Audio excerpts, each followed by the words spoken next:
Bantam Doubleday Dell Audio Publishing presents Star Wars, The Truce at Bakura by Kathy Tyers.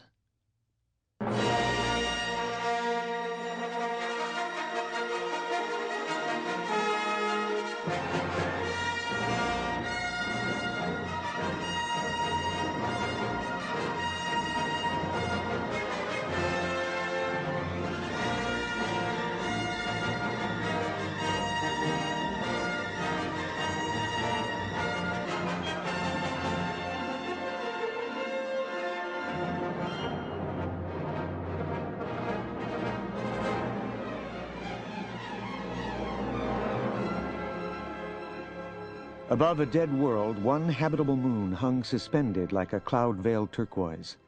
The eternal hand that held the chain of its orbit had dusted its velvet backdrop with brilliant stars, and cosmic energies danced on the wrinkles of space-time, singing their timeless music, neither noticing nor caring for the Empire, the Rebel Alliance, or their brief, petty wars.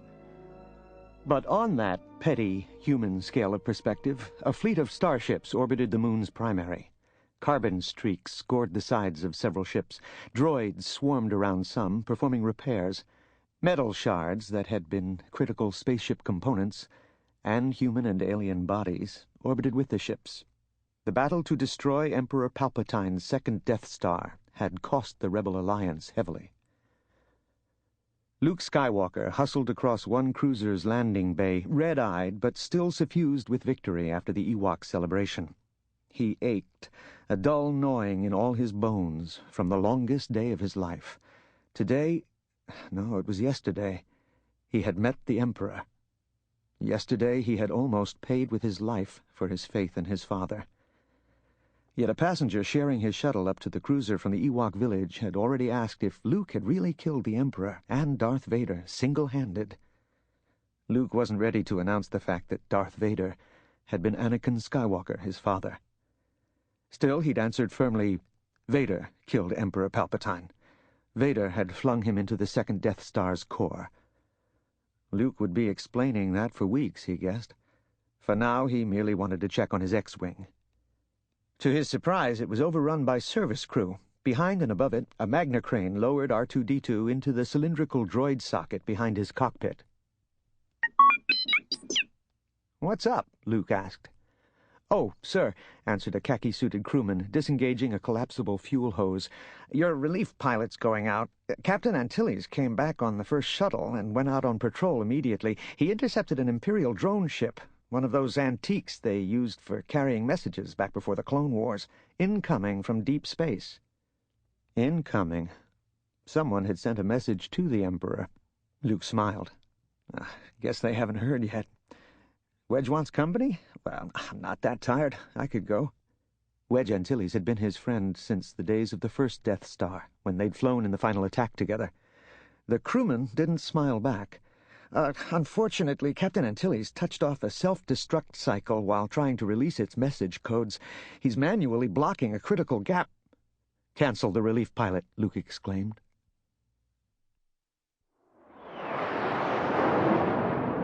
Through the Force, Luke quested outward and found Wedge's presence. His hands moved on the X-Wing's controls almost effortlessly as he steered toward that end of the fleet. "Wedge, do you copy?" Luke asked over the subspace radio. "Sorry, almost out of range of my ship's pickup. You see, I've got to keep these two crystals apart. It's a self-destruct of some sort." "Crystals?" "Electrite crystal leads. The mechanism's trying to push them together. Let them touch. Poof. The whole fusion engine."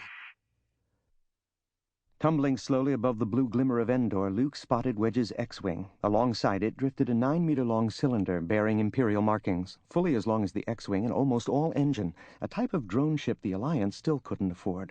For some reason, the drone filled him with foreboding. The Empire never used such antiques anymore for sending messages. Why hadn't the sender been able to use standard Imperial channels? Wedge clung to one end of the cylinder, connected to the X-Wing by a life support tether. He must have blown his cockpit air and dove for the cylinder's master control the moment he realized he'd accidentally armed it to detonate. Even in his pressure suit and closed-face emergency helmet, he couldn't survive vacuum long. Closing in, Luke reversed engines with care. Wedge held one hand inside a hinged panel. That hand must be half crushed. Luke frowned. Sweat trickled on his forehead. If he didn't hurry, his friend was dead. Already, Wedge's sense in the Force wobbled dizzily. Cautiously, Luke slipped his lightsaber into the flare ejection port's feed tube. He launched it out, then extended a hand toward it across 10 meters of vacuum. He sent it gliding toward Wedge. As it neared the target, he twisted his wrist. The green-white blade appeared, silent in the vacuum of space. Wedge's wide brown eyes blinked inside his faceplate. "On my signal, jump free." Luke, I'll lose fingers. "Way free," Luke repeated. "You'll lose more than fingers if you stay there." At moments like these, moisture farming for Uncle Owen back on Tatooine didn't sound too bad. "Show me the crystals," said Luke. "Look at them closely." Okay. Wedge pulled around to stare into the hatchway. Letting the lightsaber drift, Luke felt for Wedge's friendly presence. Through Wedge's eyes, and fighting the excruciating pain in Wedge's hand, Luke glimpsed a pair of round, multifaceted jewels, one inside his palm, the other crushing inward at the end of a spring mechanism from the back of his hand.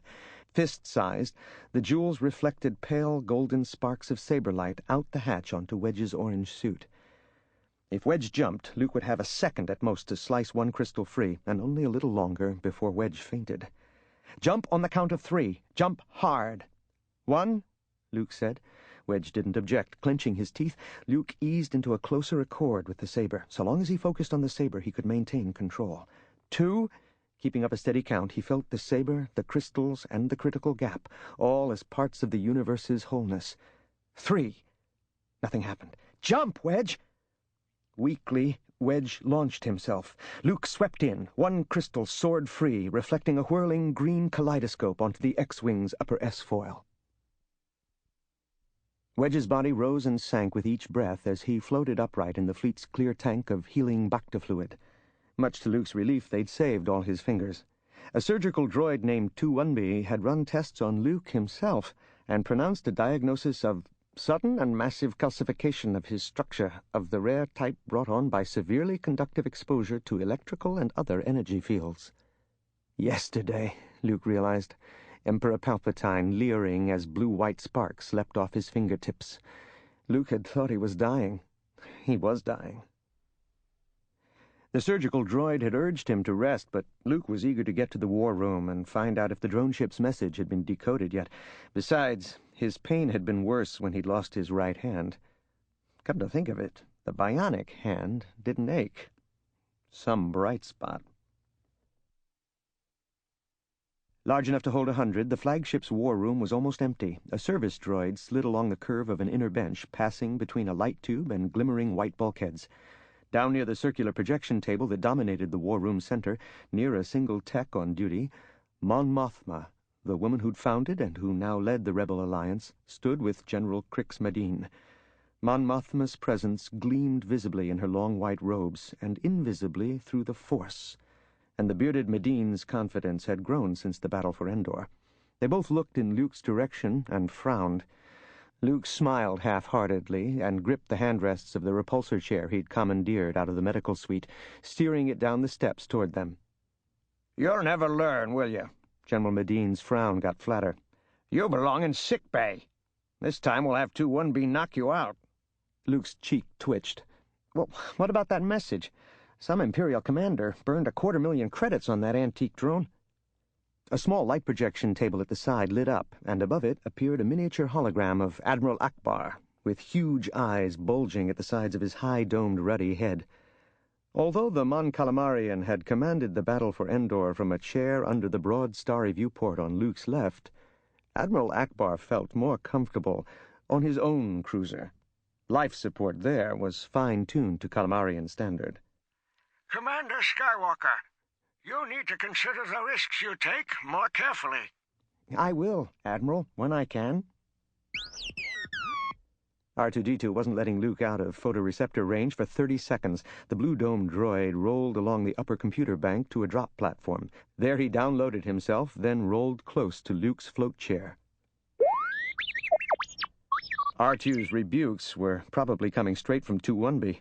General Madine smirked behind his beard. Luke hadn't understood a single whistle, but he could guess. "All right, R2, pull in your wheels." Young Lieutenant Matthews straightened up.